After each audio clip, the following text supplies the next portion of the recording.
Hello students, today we are going to start 6th chapter from standard 6 social science is Mauryan age, Chandragupta and Emperor Ashoka.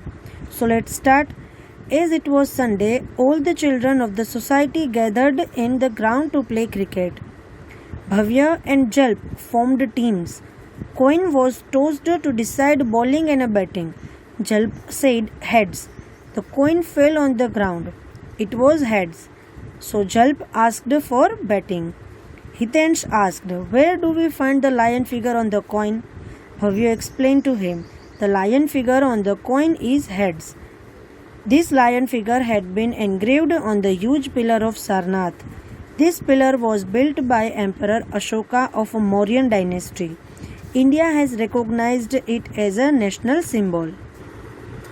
जैसा कि रविवार था, cricket खेलने के लिए society के सभी बच्चे मैदान में इकट्ठा हुए। भव्य और जल्प ने टीम का गठन किया। बैटिंग और बॉलिंग का फैसला करने के लिए सिक्का उछाला गया। जल्प ने कहा कि हेड्स।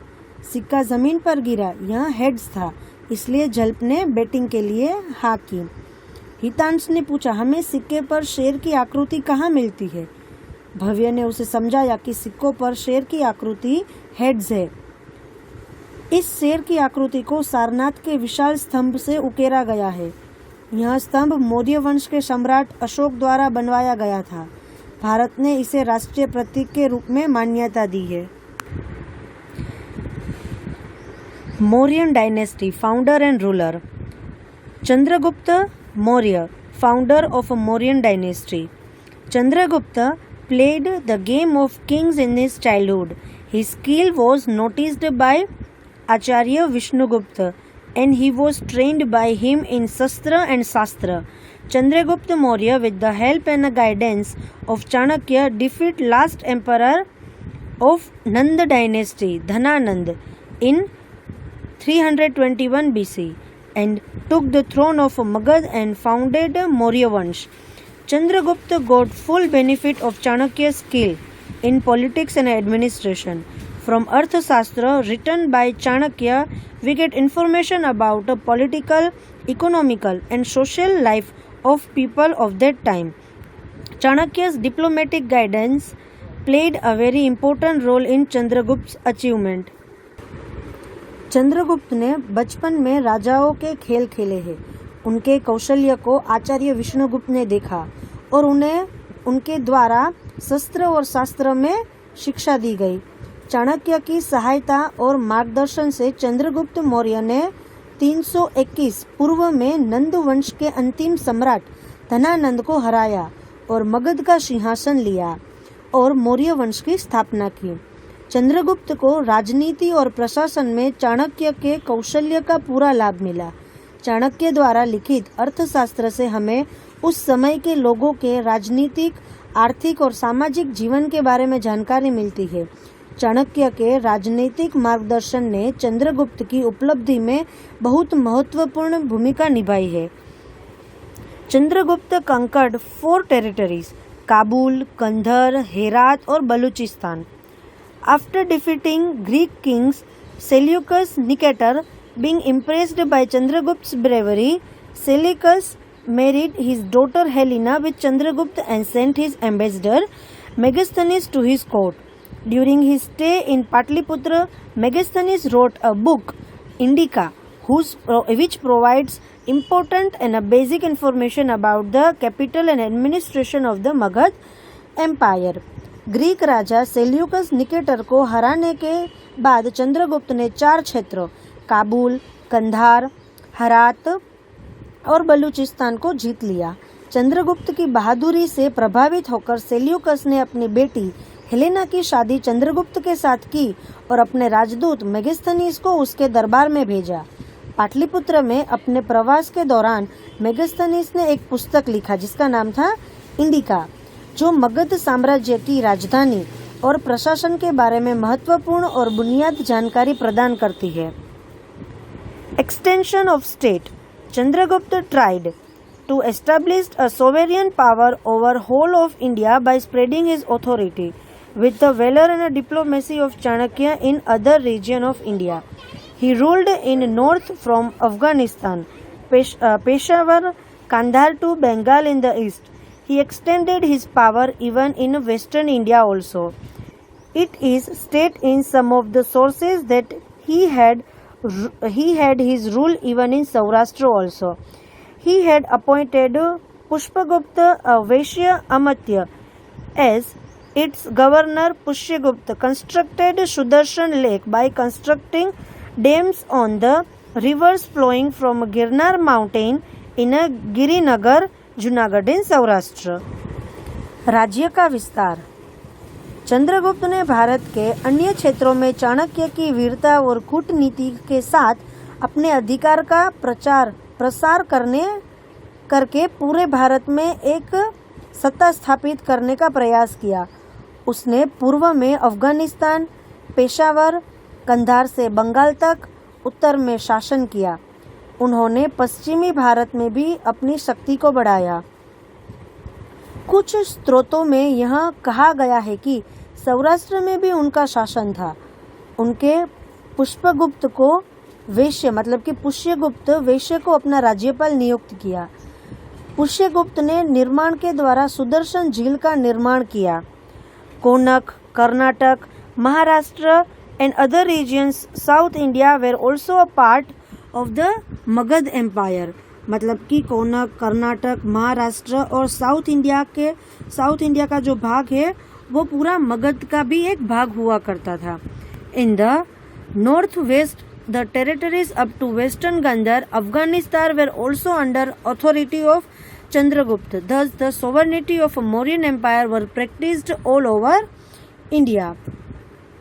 उत्तर पश्चिमी में पश्चिमी गांधार तक के क्षेत्र भी चंद्रगुप्त के अधिकार में थे। इस प्रकार पूरे भारत में मौर्य साम्राज्य की संप्रभुता का प्रचलन था। Chandragupta spent the last time of his life with a Jain Muni Bhadrabahu in a Shravan Belgowda of Mysore. He died in 297 BC. Description about Chandragupta 24 years rule over state and his adoption of Jainism in the last year of his life. He is found in a Jain Puranas. The history before establishment of a Mauryan dynasty in India is called prehistory. The exact and the supporting information of a Mauryan dynasty is available from various sources. The Mauryan Empire established by Chandragupta Maurya with the help of Vishnugupta is said to be the first historical empire of India. Chandragupta ने अपनी जीवन का अंतिम समय मैसूर के श्रवण बेलगौड़ा में जैन मुनि भद्रबाहु के साथ बिताया। उनका निधन 297 बीसी में हुआ था। राज्य पर चंद्रगुप्त के 24 वर्षों के शासन और उनके जीवन के अंतिम वर्षों में जैन धर्म को अपनाने के बारे में वर्णन जैन पुराणों में मिलता है। भारत में मौर्य वंश की स्थापना से पहले के इतिहास को प्रागइतिहास कहा जाता है। मौर्य राजवंश की सटीक और सहायक जानकारी विभिन्न स्रोतों से उपलब्ध है। चंद्रगुप्त मौर्य द्वारा विष्णुगुप्त की मदद से स्थापित मौर्य साम्राज्य को भारत का पहला ऐतिहासिक साम्राज्य कहा जाता है। Source providing information about Mauryan dynasty. कुछ वर्क है और उनके राइटर है। अर्थशास्त्र तो आचार्य विष्णुगुप्त चाणक्य ने लिखा है। इंडिका तो मेगास्थनीज ने लिखा है। डीप वंश एंड महावंश तो बुद्धिस्ट टेक्स्ट है जो सेलोन ने लिखा है। मुद्रा रक्ष जो विशाख दत्त ने लिखा है। Grand trunk road GTR, it is the oldest and longest road in the ancient continent. This road was at the first constructed at the time of Chandragupta Maurya. It used to connect Tamarlipti with Takshashila and Takshashila with Central Asia. At that time, this road extended from the Ganges plant to Gandhar. The road was rebuilt during the region of Sher Shah Suri. During British rule, Dalhousie rebuilt the road from Kolkata to Peshawar. At present, this road is known as the National Highway from Delhi to Kolkata. यह एशियाई महाद्वीप की सबसे पुरानी और लंबी सड़क है। यह सड़क पहले चंद्रगुप्त मौर्य के समय में बनाई गई थी। यह तमरलिप्ति को तक्षशिला और तक्षशिला को मध्य एशिया से जोड़ता था। उस समय यह सड़क गंगा के मैदान से लेकर गंधर तक फैली थी। शेरशाह सूरी के शासनकाल के दौरान सड़क का पुनर्निर्माण किया गया था। ब्रिटिश शासन के दौरान डेलहाउसी ने कोलकाता से पेशावर तक की सड़क को पुनर्निर्माण किया था। वर्तमान में यह सड़क दिल्ली से कोलकाता तक राष्ट्रीय राजमार्ग के रूप में जानी जाती है। Bindusara. After the death of Chandragupta, his son Bindusar came to throne of Magad. He retained the huge kingdom inherited from father Chandragupta and gifted the same to his son Ashok. It can be considered as one of his greatest achievement. Chandragupta की मृत्यु के बाद उसका पुत्र बिंदुसार मगध की गादी पर आया। पिता चंद्रगुप्त के विरासत में मिली विशाल राज्य को उन्होंने अपने बेटे अशोक को उपहार में दे दिया था। इसे उनकी सबसे बड़ी उपलब्धि के रूप में जाना जाता है। During the rule of Bindusara, prince Sushim was appointed governor of Taxila and prince Ashoka of Avanti. Sushim failed to control the rebellion of Takshashila during his time, while Ashoka successfully supprimed the rebel. Bindusara के शासन के दौरान राजकुमार सुशीम को तक्षशिला का राज्यपाल और अवंती के राजकुमार अशोक को नियुक्त किया गया। सुशीम अपने समय में तक्षशिला में विद्रोह को नियंत्रित करने में विफल रहा, जबकि अशोक ने विद्रोह को सफलतापूर्वक बना दिया। Bindusar did not conquer any new territory during his reign, but maintained friendly relation with Greek kings. He reigned on the throne of Magad for about 25 years. Bindusara ने अपने शासनकाल के दौरान किसी भी नए क्षेत्रों को नहीं जीता था, लेकिन ग्रीक राजाओं के साथ मैत्रीपूर्ण संबंध बनाए रखा था। उन्होंने लगभग 25 वर्षों तक मगध के सिंहासन पर शासन किया।